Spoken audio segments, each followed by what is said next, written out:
Welcome to today's deep dive. We are jumping straight into the highly anticipated series finale of the New Orleans arc, and let me tell you, the stakes have just never been higher. Oh, absolutely. They're off the chart. Right. So we are looking at a scenario where the behavioral probability unit is in an absolute desperate race against the clock to stop this yellow fog. Yeah. And it is a terrifying premise. It really is. And to really grasp the terror of this threat, I want you to put yourself in the scene for a second. Imagine stepping out into a New Orleans rainstorm, but instead of getting wet, the rain literally mummifies you on contact. It's just a horrifying image. How is a weapon like that even scientifically plausible? Well, to understand the terrifying reality of that chemistry, we have to look at the source materials we've gathered for today. We are pulling directly from the tactical logs of Agent Hatch, the chemical blueprints formulated by Agent Cross, and of course the psychological profiles compiled by Elias Vance. So our mission here is to dissect the science behind Dr. Sterling Moss's weaponized fog and really analyze how the team pulled off basically a chemical miracle to neutralize it. Yeah, because Agent Hatch's Ori 6.45 PM field log from the Treem district paints just a brutal picture. She describes these three massive industrial fogging units circling the route of a jazz funeral. A massive jazz funeral, yeah, thousands of people. Exactly. And they are pumping out this thick yellowish mist that mixes with the pouring rain. But reading this, I was struck by a massive physical contradiction. How so? Well, common sense dictates that if you deploy a particulate mist in the middle of a torrential downpour, the rain is just going to beat it down into the pavement, right? Yeah. Water washes things away. It would be the logical assumption, yeah. Yet her log specifically notes the mist doesn't fall. It just hangs in the air, suspended like this heavy, toxic curtain. And the atmospheric physics at play there, they completely defy standard expectations. And that's because of the specific chemical nature of Moss's compound. Agent Cross's assessment breaks down the horrific mechanics of it. Right, because this isn't just regular smoke. No, not at all. This isn't a conventional chemical smoke. It is a hyperosmotic desiccant mist. Now, we typically think of a desiccant as something that, induces dryness. Like those little silica gel packets you get in shoeboxes or electronics. Exactly, yeah. They just passively absorb ambient moisture. But Moss engineered a substance that is violently hydroreactive. So counterintuitively, the high humidity of a New Orleans storm doesn't suppress the weapon. It actually helps it. Right. It acts as its structural lattice. So the mist is essentially using the falling rain as a carrier. Instead of being washed away, it clings to the airborne water droplets to stay perfectly suspended right at head height. Yes, that is exactly what's happening. It's almost like an airborne swarm of microscopic, unquenchable sponges, using water droplets as little rafts to navigate directly into the victim's lungs. That is a very grim analogy, but when we examine the molecular structure in Agent Cross's blueprints, that sponge analogy is mechanically accurate. The desiccant molecules have this artificially enhanced electrostatic affinity for water. Meaning they're just insanely thirsty. Insanely thirsty. And the stakes outlined in the file demonstrate just how bad this is. If that yellow cloud hits the brass band leading the funeral, the moisture in their respiratory tracts becomes the immediate target. Oh, man. Yeah. The desiccant is so aggressive, it will strip water molecules directly from the mucosal lining of their lungs.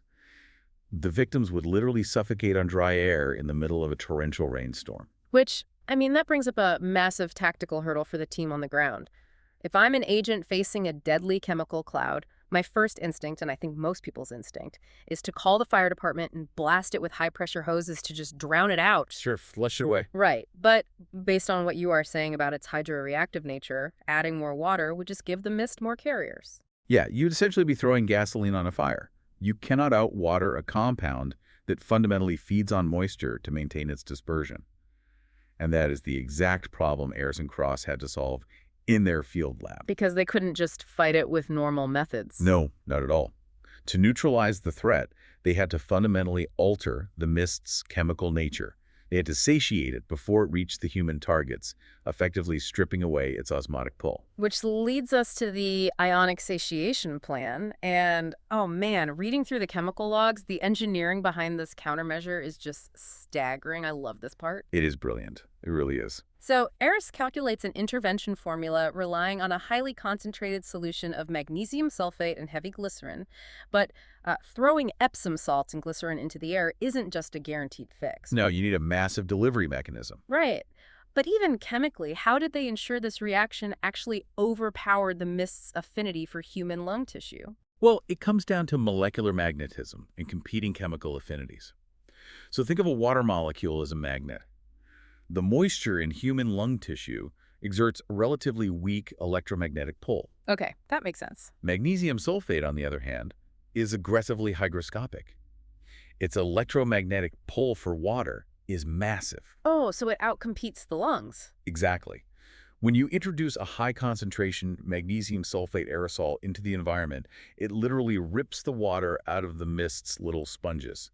Its chemical affinity is just exponentially stronger. And the heavy glycerin, what does that do? The heavy glycerin acts as a humectant and a weighting agent. It basically forces the newly bonded, neutralized particulate to just fall to the ground safely. I mean, the theoretical chemistry is sound, but the practical execution is what makes this a classic behavioral probability unit operation.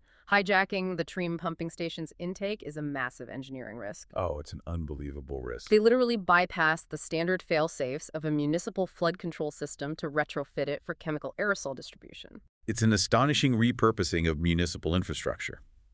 Jax hacks the grid to isolate the pumps, basically bypassing the automated pressure regulators. Which is so dangerous. Incredibly dangerous. But this allows Cross to manually dump these massive canisters of the magnesium sulfate and glycerin solution directly into the high-pressure misting cannons that the city usually relies on for, like construction dust control. And the irony here is just brilliant. They are using New Orleans' massive stormwater pumps, which is equipment designed to move millions of gallons of water to prevent a city from drowning, to stop a mass dehydration attack. It's perfectly poetic. It really is.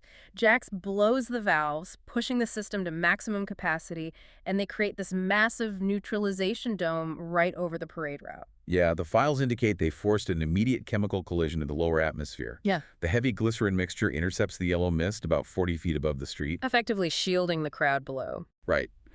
But, establishing that chemical umbrella only mitigates the immediate environmental hazard. It doesn't actually neutralize the source of the attack. Right, right. Creating the dome is a defensive maneuver.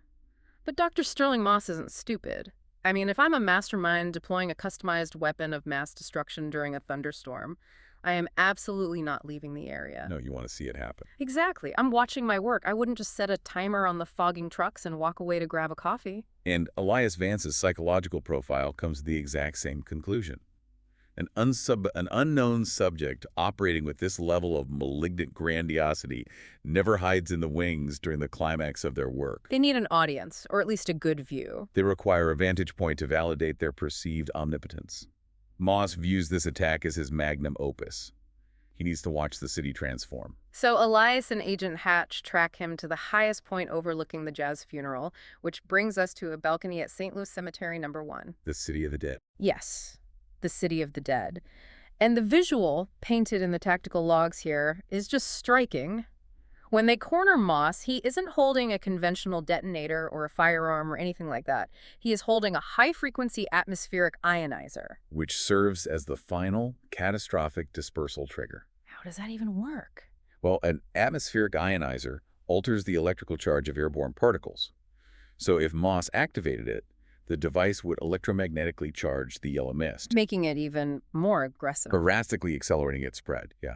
It would exponentially increase the speed at which it binds to organic material. It would have overwhelmed the neutralization dome just by sheer velocity. Wow. And the dialogue recorded between Elias and Moss on that balcony is just a fascinating look into a completely fractured psyche. Elias tries to ground him, bluntly telling Moss that he isn't purifying anyone, that he is just creating more dust in a city that is already drowning. And Moss's response is incredibly revealing. It really is. He says, "In this swamp, everything rots. I'm the only one offering them a chance to last forever." It's a textbook example of severe psychological projection, masking itself as altruism. Which, by the way, is absolute classic behavioral probability unit unsub energy. Oh, completely. It's that twisted logic. Moss harbors this pathological hatred for decay, for the dampness, and for the constant, messy cycle of life and rot that inherently defines a swamp ecosystem like New Orleans. He just can't handle the messiness of life. Exactly. He equates moisture strictly with degradation. Therefore, in his twisted framework, total desiccation is the only path to permanence. He genuinely believes that mummifying these people, turning them into statues, is an act of salvation. Saving them from the swamp. Right. He's attempting to enforce a sterile, unchanging permanence on an environment that is naturally dynamic. But, I mean, his delusion of being a savior doesn't buy him any leniency with Agent Hatch. She clearly reads the tactical reality here, which is you don't engage in a philosophical debate with a man holding the trigger to a localized extinction event. Yeah, her tactical assessment is flawless. Every second Elias keeps Moss engaged in that philosophical back and forth is a second Hatch uses to flank his position. Because she was moving while Elias was talking. Exactly. Yeah. And when you read Hatch's after-action report, the margin of error she was working with is just terrifying. If her intervention had been delayed by a fraction of a second, the ionizer's frequency field would have fully charged the atmosphere. But she deploys a tactical flashbang, which is such a smart, multi-layered move. Obviously, the concussive force blinds and disorients Moss. Sure, standard flashbang effects. But more importantly, the electromagnetic pulse generated by the flashbang instantly disrupts the ionizer's frequency field. Right, shorts it out. Exactly. It literally shatters the glass housing of the ionizer right in his hand, and she tackles him to the balcony floor before the backup trigger can even engage. It is a brutal, calculated takedown. Right. And it severs the weapon's electronic link to the fog.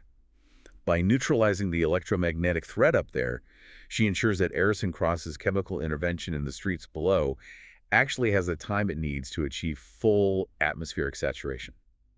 Which brings us to the resolution of the source files, and it is a massive, albeit totally invisible, victory. Yet the best kind. Elias Vance's final entry confirms the satiation storm executed perfectly.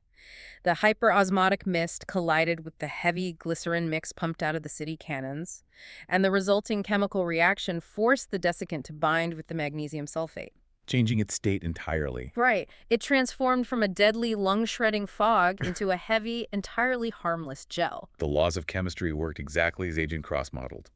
The gel simply washed safely into the city gutters, carried away by the very rainwater that Moss had weaponized in the first place. It's so perfect. The environmental equilibrium of the street was restored almost instantly. And, the detail that stands out to me the most in the resolution is the profound, beautiful ignorance of the crowd on the ground. You have 2,000 marchers in that jazz funeral parade. Just going about their day. Yeah. They are mourning, they are celebrating, they are playing brass instruments, and they are completely, blissfully unaware of how close they came to becoming human statues. They had no idea. None. The only anomaly they report is that the rain suddenly turned slimy for a couple of minutes because of the glycerin fallout. And that is the absolute hallmark of a successful operation for the behavioral probability unit. The most perfectly executed disaster interventions are the ones the public never even registers. Right. No panic, no trauma. Exactly. The catastrophic trauma is averted, and civilian life continues without the psychological burden of the near miss. And life definitely continues for Dr. Sterling Moss, though, under vastly different circumstances than he envisioned. Oh, for sure. Elias's addendum regarding Moss's incarceration is pure poetic justice. Moss is remanded into federal custody, but he isn't placed in a standard penitentiary block. He is housed in a specialized, environmentally controlled containment unit where the ambient humidity is artificially maintained at a constant 90%. The behavioral logic behind that confinement is just striking. A man who committed mass atrocities to achieve a state of total dry permanence is now legally mandated to exist in an environment that simulates the suffocating dampness of the swamp he tried to eradicate. He must be miserable. Oh, every breath he takes is thick with the moisture he fundamentally despises. It is a psychologically tailored conclusion for the alchemist. It really is. Now, before we close the book on New Orleans and look at the new file Jack's just pulled, it's worth pondering the broader implications of this case for you listening. Moss weaponized our physiological reliance on our environment. He turned the very weather against a population. Which is a terrifying concept. Yeah. It is. As we see rapid climate shifts altering urban humidity levels globally in the real world, it makes you wonder how vulnerable are our own modern cities to atmospheric manipulation. If our infrastructure can be hijacked to save us, how easily could it be inverted to harm us? It's a sobering thought that really highlights the fragility of our urban ecosystems. Definitely. And Yeah. speaking of entirely different environments, the transition in the files Jax just acquired is, well, it's jarring. It's a massive pivot. Yeah, we are moving from the hyperhumidity of the Louisiana swamps to the arid high deserts of Sedona, Arizona. And the physical anomaly detailed in these preliminary reports challenges our fundamental understanding of biology. Yeah, so the file details an incident in one of Sedona's famous vortex zones. A group of hikers has been discovered, and much like Moss's intended victims, they are perfectly preserved, but the mechanism is entirely different here. Very different. They haven't been subjected to a desiccant, they aren't mummified. No. The physics documented by the first responders describe a scenario that borders on the impossible. These hikers are quite literally frozen in time. And we don't mean cryogenically frozen. No, not ice. The reports classify them as biological statues trapped in a localized temporal stall. The observational details are just staggering. Their wristwatches are still ticking in real time, and biomedical scans confirm their hearts are still beating. Wait, let's process the biology of that for a second. Their hearts are actively beating, but their kinetic movement and the cellular aging process have completely halted. That's what the data says. They haven't moved a single muscle or aged a single second in 3 weeks. How does a beating heart even function if the surrounding tissue, the blood flow, the metabolic exchange is just suspended in a localized spaces field? Well, that paradox is exactly what the behavioral probability unit has to unravel. A temporal stall implies that the localized flow of time surrounding these individuals has completely decoupled from the rest of the environment. Which is insane. It is. The metabolic processes are registering, but the kinetic realization of those processes is being trapped. What are the odds that time itself could just hit the pause button? The behavioral probability unit is heading to Arizona for a case of the frozen hikers. Don't blink. See you next time.